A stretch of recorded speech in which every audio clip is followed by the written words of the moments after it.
పులిహోర ఎలా తయారు చేసుకుందామో చూద్దాము. పోపులో పచ్చిమిర్చి వేసుకోవాలి. అది కొంచెం చిటపట అంటూ ఉండగానే పల్లీలు వేసుకోవాలి.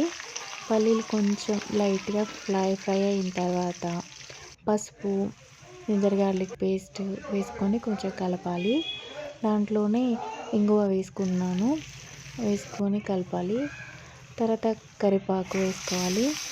ఇది కొంచెం ఫ్రై అయిన తర్వాత దీంట్లో సాల్ట్ వేసుకోవాలి, తగినంత సాల్ట్ వేసుకొని నిమ్మరసం పిండుకోవాలి. మీ ఇష్టం. నేనైతే నిమ్మరసం జ్యూస్ వేసుకున్నాను. మీరైతే చింతపండుతో కూడా చేసుకోవచ్చు, అది ఇంకా బాగుంటుంది. సో ఇలా అయిన తర్వాత ఇది కాస్త కొంచెం కొద్దిగా వేడైన తర్వాత రైస్లో కలుపుకొని తినేసేయచ్చు.